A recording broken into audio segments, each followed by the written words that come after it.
Alright, Ronan MMA, welcome back to the channel. This is going to be my picks / predictions video for UFC Fight Night Pavlovich vs. Blaydes. I'm going to start with the very first fight of the night, work my way up. I'm going to try and get through the earlier ones a little quicker so that I can spend more time on the main event. Before we get into it, please like and subscribe. I'd greatly appreciate it, alright? Thank you very much. First fight of the night, Hiestand vs. Danaa. I'm going to go with Danaa. Dude is Mongolian. So he's most likely a descendant of Genghis Khan, okay, which is terrifying. But Hiestand, he's only got 2 fights in the UFC. He lost a split decision to Ricky Turcios, and I know that Ricky Turcios is fun to watch. I do not hold him in a high regard. I feel like if you cannot beat Ricky Turcios, you are probably not going to have any meaningful level of success in the UFC. I think the only reason he was even brought into the UFC was because he was so much fun on The Ultimate Fighter. Screaming and yelling, having crazy brawls, doing anime stuff.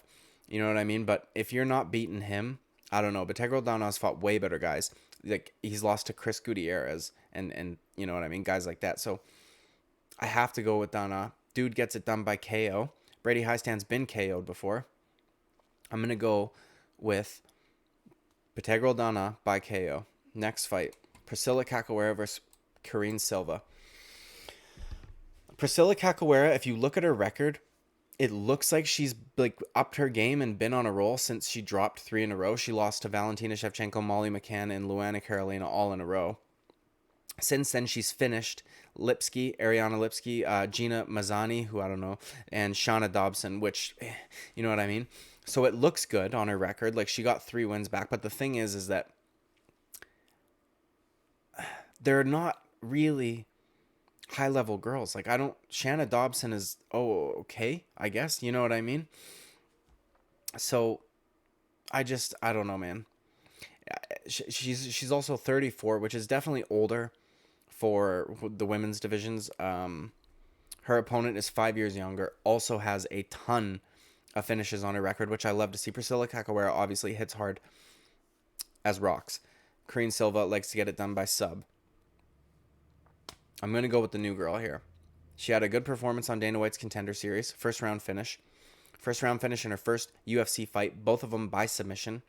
And the girl on the Contender Series, surprisingly, this isn't really something that you typically see from that show, had a record of 22-4. So she wasn't absolute nobody. You know what I mean? Priscilla does hit hard, but I'm going to go with Silva here by either guillotine or rear naked choke. But I do think that she will strangle Priscilla Cachoeira. Okay, next fight, Francis Marshall versus William Gomis. Marshall went 5-0 as an amateur, so he's got a little bit more experience than his record shows. He got a finish in his first fight in the UFC after winning by unanimous decision on Dana White's Contender Series, so he's lucky that they gave him the contract because Dana doesn't typically give decision winners contracts unless it's like an all-out war. But then he came in and showed us what he's made of. He finished a dude who, in the UFC, he's no longer in the UFC, but he lost to guys that were not bad. Like the dude that he finished lost to guys that were not bad, like Kyler Phillips, Charles Jourdain, stuff like this.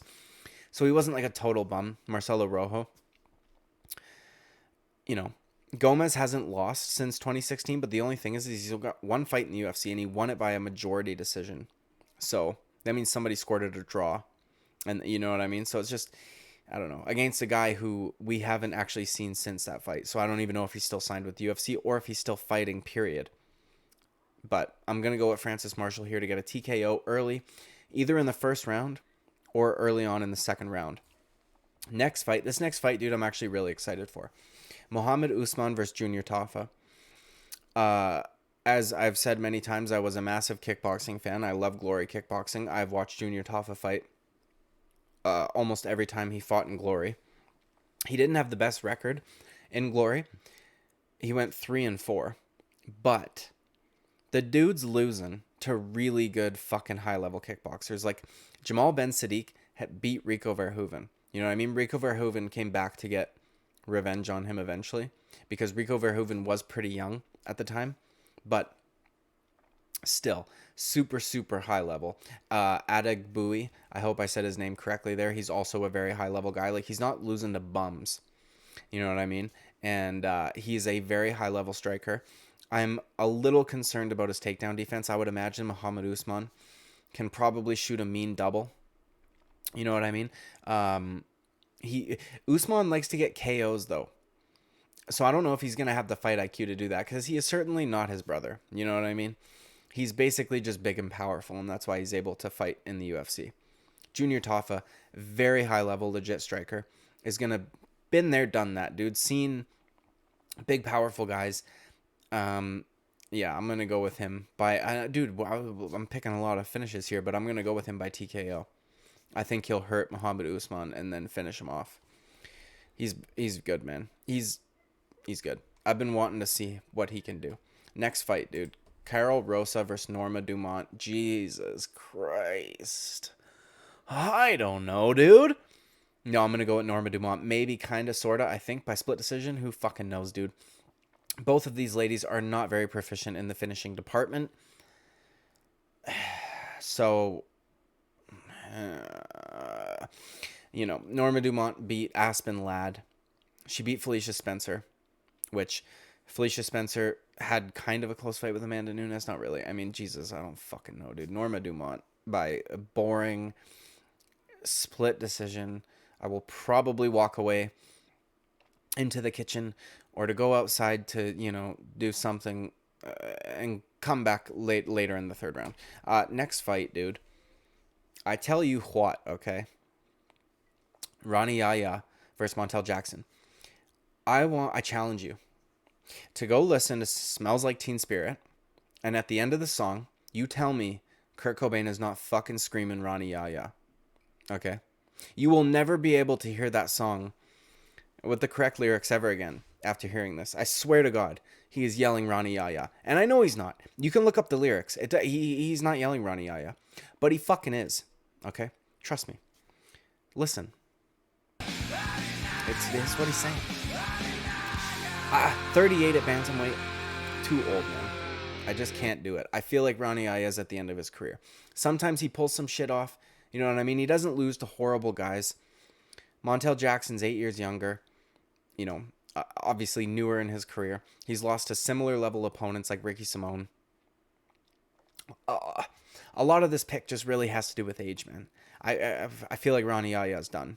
Or, at least getting there. And he no longer smells like Teen Spirit. Okay, so Montel Jackson. I don't know by how, but Montel Jackson. Next fight, dude. Fucking two first names, Ricky Glenn versus Christos Giagos. Bro, Giagos, or Giagos, I'm not John Anik, I don't know how to say it. Giagos, I would imagine. Dude has fought fucking everybody. Okay, listen to the guys that he has lost to. Arman Tsarukyan, Thiago Moises, Drakkar Klose, Charles Oliveira, Josh Emmett, and Gilbert Burns. What, dude? They're fucking just like, walk across all that broken glass that was just on fire with no fucking shoes on whatsoever. Jesus Christ, dude. It's insane. I'm going to go with Christos Giagos here, man. I know that Ricky Glenn's a tough guy to finish, so it's probably going to end up being a decision, but yeah. I think he's really going to want this one. He's lost 3 in a row. And again, as I said, those most recent ones, like Arman Tsarukyan and Thiago Moises, those are two very high-level guys. I wouldn't, hold that against him. Ricky Glenn is not on the level of a fucking Arman Tsarukyan. You know what I'm saying? So, two first names is a tough guy to finish. Christos Giagos by unanimous decision over two first names, Ricky Glenn. Next fight, dude, we're ripping through these. I don't understand. Jeremiah Wells versus Matthew Semelsberger. I had actually a tough time picking this one. Matthew Semelsberger does hit very hard, but the difference is that he doesn't have one-shot KO power. And that there is a difference between knockout power, finishing ability, and one-shot KO power. And I'm going to talk about that in the main event also, but he's got 2 finishes in 7 fights in the UFC. But against a guy with a 4-2-1 record, and then a guy with an 18-6 record. These are kind of records that we would see in the women's division, if you know what I mean. One of them hasn't fought since he KO'd that guy, so I don't even know if that dude's still fighting anymore. Now, I don't know what happened there. Jeremiah Wells hasn't fought like the best of guys. He KO'd Warley Alves, who's a little old and has been KO'd a few times. He choked out Blood Diamond, who is kind of the fucking runt of city kickboxing and basically just got a shot in the UFC because he's friends with Israel Adesanya. You know what I mean? He KO'd Court McGee, who since he's been in the UFC has lost 10 and won 8, but fuck, man. It's crazy that this dude, okay, beat Robert Whittaker, which is wild. Obviously at 170 pounds, and Robert Whittaker was not his best at 170 pounds, but I'm going to go with Jeremiah Wells, and I'll tell you what, dude. Matthew Semelsberger could absolutely get a win here. He's got a good chin and he hits like a truck, but he doesn't seem to have the same like proficiency in closing the show as Jeremiah Wells does. Jeremiah Wells by TKO. Next fight. Usman Lucindo, I think, versus Brogan Walker. Okay, dude. I learned my lesson last week. I can no longer pick against girls with throat tattoos. And, dude, I said something fucking throwaway comment on that video. I said, don't date a girl with a throat tattoo. Don't bring her home to mom or something like that. Somebody got offended and said she's gay. And I'm like, that's cool, dude. I didn't say date her. I said, watch out for girls with throat tattoos. You know what I mean, dude? I can't pick against... I just can't do it. She's got like a butterfly, so it's a little more feminine. But... And I know that for guys, it's like... I've got a small tattoo here that's kind of on the neck and skull. Didn't hurt even a little bit. I fucking barely even felt it. But every time I think about getting the throat, dude, my Adam's apple just like fucking wants to go inside of my body. I think it's strange, but... They both only got one fight in the UFC, and both of them lost their debuts. So, I don't know. Throat tattoo didn't get finished in her debut, though, so I'm going to go with throat tattoo. And again, as I said, I can't pick against throat tattoo. So, Usman Lucindo. Hopefully I said that somewhat correctly. By fucking who knows, dude, because it's women. Next fight, dude. Bobby Green versus Jared Gordon. Poor Jared Gordon, man. Like, seriously. The only way he will ever get that rematch with Paddy Pimblett is if Paddy Pimblett loses his next fight. And I would imagine that the UFC is going to be very careful matchmaking Paddy Pimblett moving forward after seeing his performance against Jared Gordon. The problem is, Jared Gordon does not have the same kind of knockout power as a Drew Dober. You know what I mean? Jared Gordon's kind of a small lightweight. And Bobby Green, I know he got KO'd, but like I said, Jared Gordon does not hit like that. Like if Drew Dober was landing those left hooks on Paddy Pimblett would be asleep. And also, while I do believe Jared Gordon won that fight against Paddy Pimblett, right? I thought he got robbed, 100%. At least 29-28 Jared Gordon all day. All of those rounds were competitive. You know what I mean? Like Paddy Pimblett, I know that Jared Gordon landed more, but Paddy Pimblett was also landing stuff.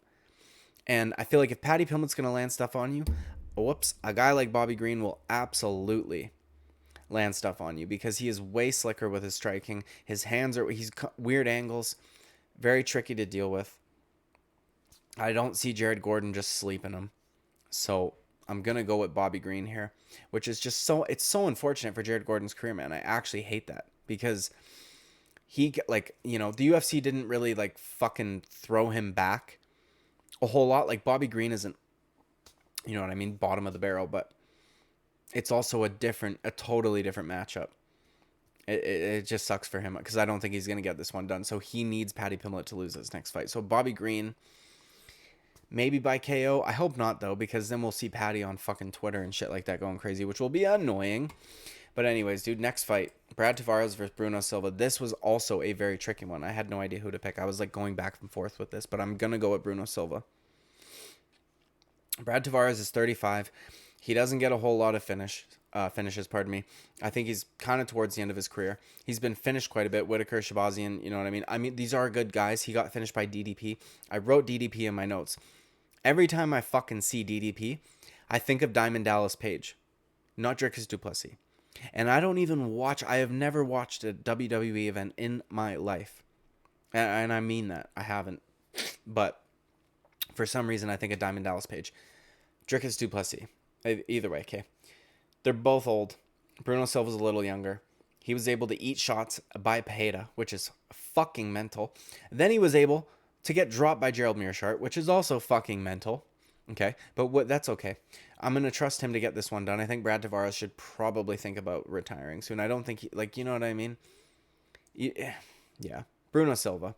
I don't know how. They're both old men. Not old, but long careers. And definitely not in their, like, prime. Even though Bruno Silva, he's not that old, but still. You know what I mean? Next fight is no longer on the card. I can't believe we're at 15 minutes and 42 seconds. Record time here, boys. Okay. Next fight is the main event, because I had to skip one. Pavlovich versus Blaydes.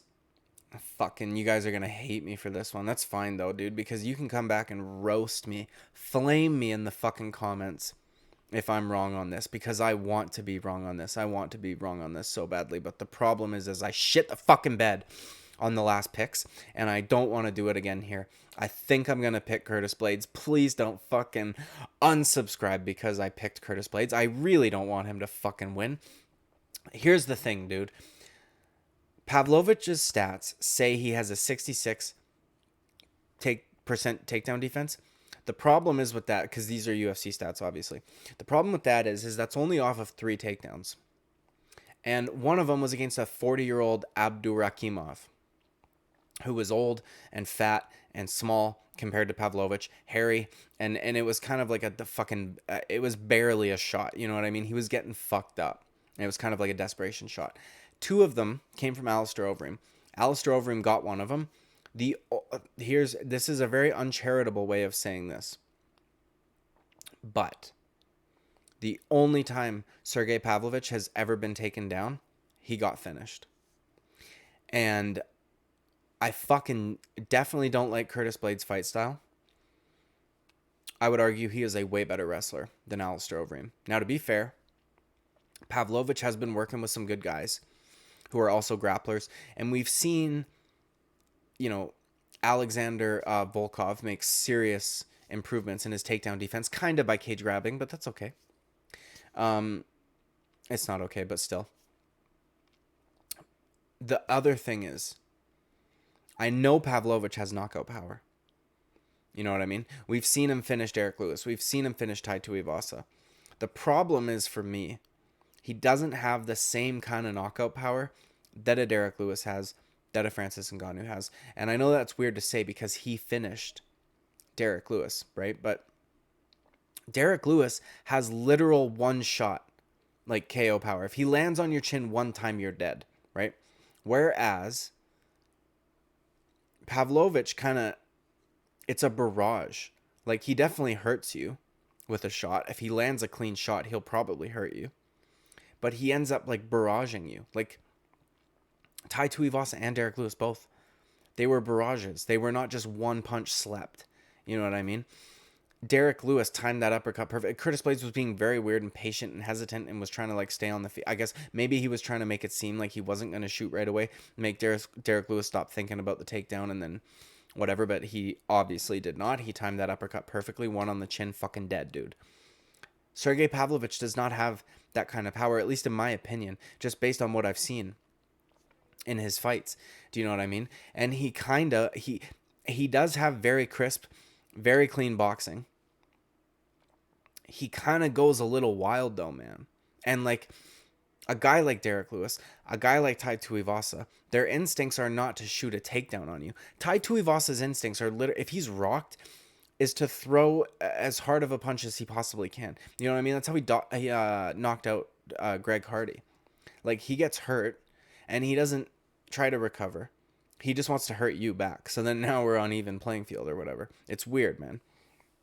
It's not weird. It's fun as fuck to watch, obviously, but it's not a very, like, efficient way to not get hurt. You know what I mean? Whereas Curtis Blaydes will be shooting takedowns. He is a very credentialed wrestler. He is a massive, massive fucking guy. I know they're close in size, same reach. Curtis Blaydes might have a little bit of weight on him or something. I think they're both 6'4". I feel like Curtis Blaydes is gonna take him down, man. And it sucks. I hope that Curtis Blaydes has been working on fucking, like, actually doing something. Because if he does just take him, if it looks like the Volkov fight, I will be fucking furious. You know what I mean? I can't, I don't know. I don't want to be correct here. You know what I mean? I just feel like if Pavlovich starts, you know what I mean? I'm fucking stalling. I'm not stalling. I'm lagging, dude. I don't know what's going on. If Pavlovich starts going crazy, throwing shots, Curtis Blaydes' instincts are going to be to shoot. And I feel like he's going to get him down. Alistair Overeem, while has a lot of tricks up his sleeve, he is a crafty veteran. He can do a lot of things. We saw at the end of his career him implement more grappling and things like that. This was back in 2018, to be fair. So he's had a long time to work on it. But the problem is he hasn't fought somebody who really wanted to take him down since. He's had matchups against guys that are also going to want to knock him out. I mean, Maurice Green, I don't even fucking, you know what I mean? Wash. But Derek Lewis, Tai Tuivasa, that 40-year-old fucking guy. Like, I don't know, man. I'm having a hard time with picking Sergey Pavlovich here. And I really do want him to win. Because I don't want to see that kind of style. The style of Curtis Blaydes. Become champion. And all of the heavyweight title fights are just him fucking laying on dudes.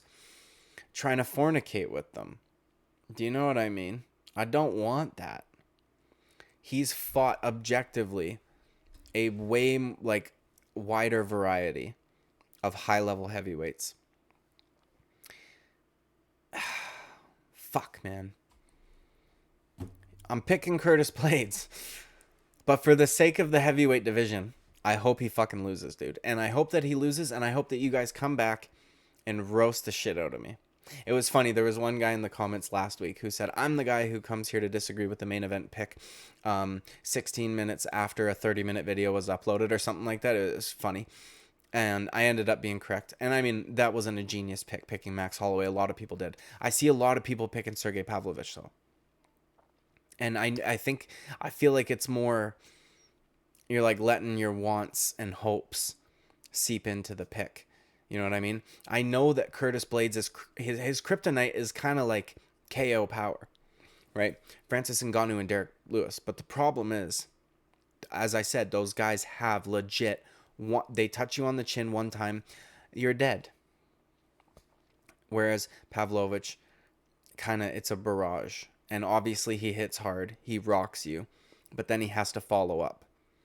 And if he's following up on a guy like Curtis Blaydes, as opposed to a guy like a Derek Lewis or a Tai Tuivasa, Curtis Blaydes is going to shoot. Tai Tuivasa and Derek Blaydes don't fucking shoot. You know what I mean? So, anyways, dude, that's the end of this video. Thank you for watching or listening. If you made it this far, please like and subscribe. I would greatly fucking appreciate it. And I will see you at the next video. Bye-bye.